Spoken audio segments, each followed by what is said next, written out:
For most of my 20s, I barely spoke to my parents. Not because they were unkind, not because they had done something unforgivable, but because I was angry in a way I couldn't explain, and they were the closest target. I was adopted from foster care. I had been in multiple homes before them. They gave me a stable life, a good education, every opportunity I could have asked for, and for years, I punished them for it. I'm in the second half of my 30s now. My parents are my best friends. That sentence still surprises me when I say it out loud. Here is what happened in between. I was adopted in the 1980s. Adoption was different then.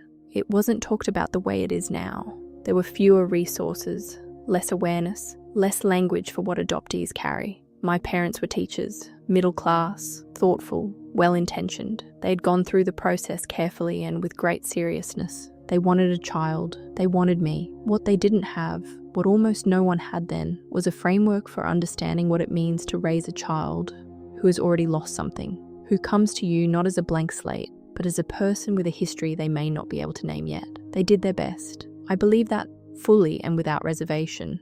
But there were things they didn't know to do, questions they didn't know to ask, and the silence around those things grew over the years into something that took up a lot of room. Growing up, I knew I was adopted. I was never lied to about that.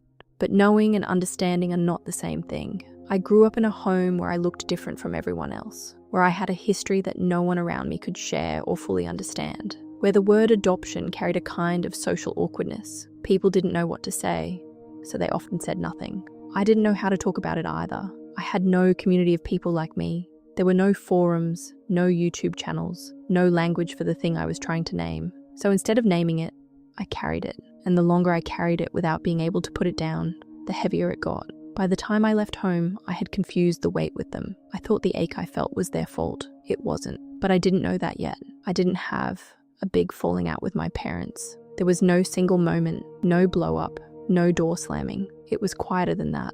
Phone calls became less frequent. Visits became shorter. The things I didn't say accumulated until there was very little left to say at all. I told myself I was busy. I told myself I'd deal with it later.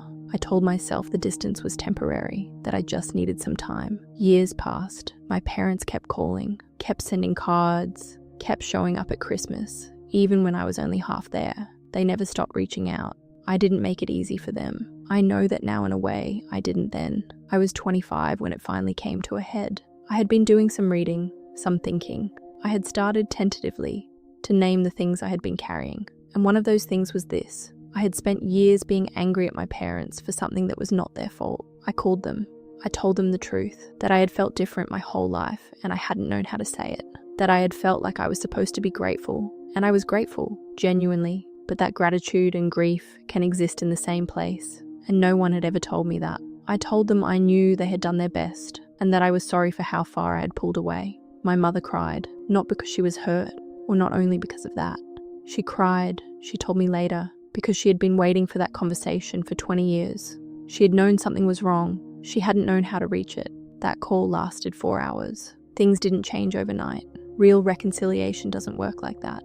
But after that call, something had shifted. We had names for things that had been nameless. We could talk about the adoption, properly, honestly, for the first time. My parents could ask questions they had been too uncertain to ask. I could answer them without feeling like I was breaking something. We started over, in a way. Not from the beginning, you can't go back, but from that point, with more honesty and more grace than we had managed before. I met my parents for a holiday that year. We sat around their kitchen table and talked for days about my childhood, about the gaps, about what I'd felt and what they'd felt, and the distance between those two things that none of us had known how to cross. We crossed it.